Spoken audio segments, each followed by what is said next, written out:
जय हिंद साथियों। दोस्तों, आपको पता ही है हम आपके लिए एक छोटा टॉपिक लेके आते हैं जो कम समय का टॉपिक रहता है।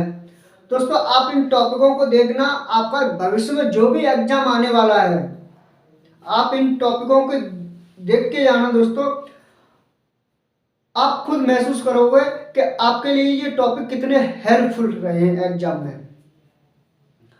हम टॉपिक में वो पॉइंट डालते हैं दोस्तों जो एग्जाम में कई बार रिपीट हुए हैं, और एग्जाम में कई बार रिपीट हुए हैं यानी कि कोई भी एग्जाम हो दोस्तों तो उसमें प्रीवियस ईयर क्वेश्चन का बहुत महत्व रहता है।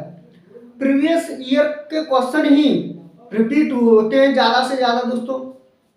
और इन टॉपिकों से आप देखना, आपका जो भी भविष्य में एग्जाम है आप जीएस के सब्जेक्ट में मैक्सिमम से मैक्सिमम आप स्कोर करेंगे।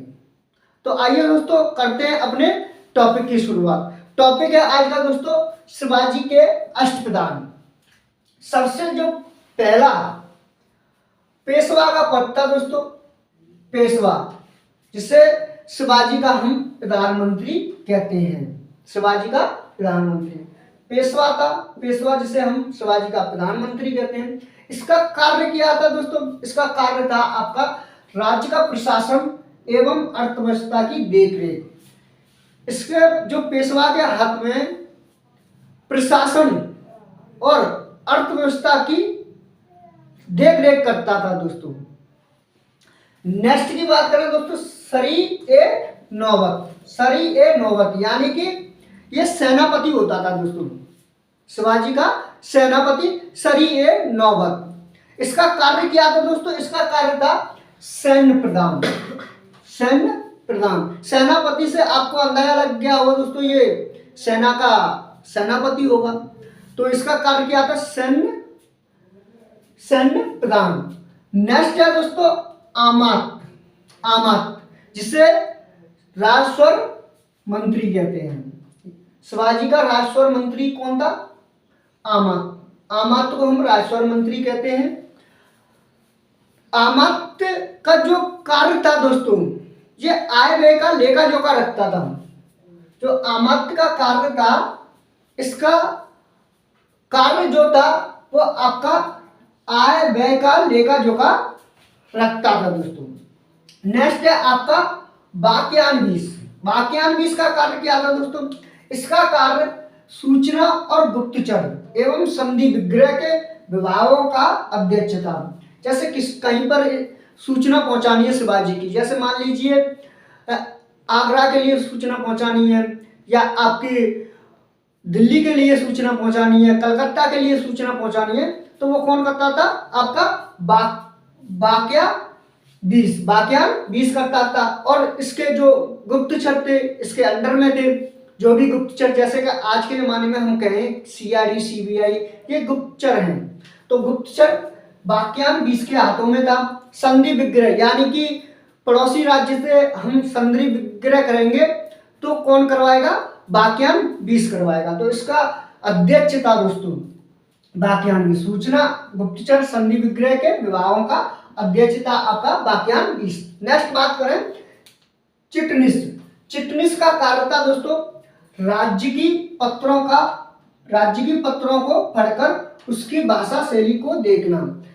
राज्य की पत्रों को पढ़कर उसकी भाषा शैली से को देखना दोस्तों। चिटनिस था जो, जैसे कि मान लीजिए आज हम कहें, जैसे कि भारत सरकार के लिए अमेरिका से पत्र आता है, और मान लीजिए हमारी सरकार में जो भी हैं वो इंग्लिश नहीं पढ़ पा रहे हैं दोस्तों, तो वहां पर जो पद होगा, ट्रांसलेटर होगा, वो उन्हें इंग्लिश से हिंदी में बताएगा, ये पत्र में ये लिखा हुआ है। ऐसे ही मुगल और शिवाजी, जैसे मान लीजिए शिवाजी थे, जैसे मुगलों की तरफ से कोई पत्र आया तो वो आपका चिटनिस पढ़ के सुनाएगा। यानी कि मुगलों की भाषा थी फारसी और मराठाओं की भाषा थी मराठी।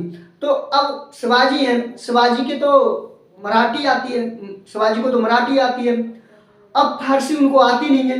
तो जो पत्र आया है उसे पढ़ना बहुत जरूरी है कि उस पत्र में क्या लिखा हुआ है। तो उस पत्र को चिटनिस पढ़ के सुनाता था, उसमें भाषा शैली क्या लिखी हुई है, ये चिटनिस का कार्य था दोस्तों। नेक्स्ट ये बात कर रहे हैं सुमंत। सुमंत था अष्टप्रधान में। सुमंत का कार्य था विदेश मंत्री था, ये विदेश मंत्री था, यानी कि विदेशों के जो भी मामले थे, विदेशों में जो भी मामले थे वो शिवाजी के अष्टप्रधान में सुमंत की देखरेख में होते थे। यानी कि आज हम देखें भारत सरकार में विदेश मंत्री का पद होता है, ऐसे ही शिवाजी के अष्टप्रधान में सुमंत का पद था, जो विदेश के जो भी मामले थे वो उनके अंडर में आते थे। नेक्स्ट की बात करें दोस्तों, नेक्स्ट है आपका पंडित राव।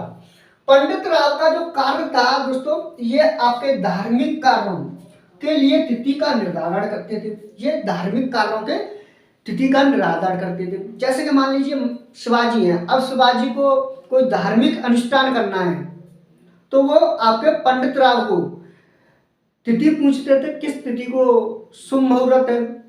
तो जब पंडित राव उनको एक तिथि बताता था, उसी दिन वो अनुष्ठान किया जाता था। यह किसके हाथों में था? आपका पंडित राव के हाथों में था। नेक्स्ट है दोस्तों शिवाजी के अष्टप्रधान में और एक जो न्यायाधीश पद है, न्यायाधीश था, इसका जो कार्य था दोस्तों, ये आपके न्याय विभाग का प्रधान था। यानी कि आज हम देखें भारत सरकार के हैं, आज के सुप्रीम कोर्ट है, तो वहाँ का जो न्यायाधीश होता है वो न्याय करने के लिए, यानी कि कोई मामला आता है तो न्यायाधीश जो निर्णय दिएगा उसे स्वीकार करना पड़ेगा, सरकार को भी, सभी को स्वीकार करना पड़ेगा। ऐसे ही न्याय के लिए शिवाजी के अष्टप्रधान में न्यायाधीश थे। न्यायाधीश न्याय विभाग का प्रधान होता था।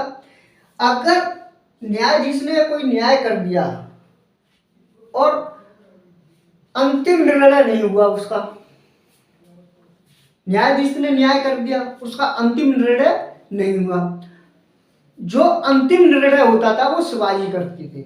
शिवाजी ने जो अंतिम निर्णय किया वही अंतिम निर्णय मान्य होता था।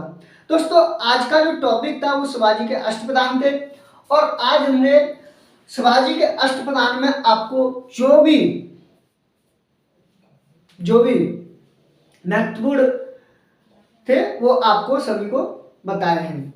दोस्तों ये टॉपिक आपको कैसा लगा ये आपको कमेंट करके बताना है। दोस्तों आपको ये टॉपिक दोस्तों पसंद आया तो वीडियो को ज़्यादा से ज़्यादा शेयर करें दोस्तों, लाइक कीजिए।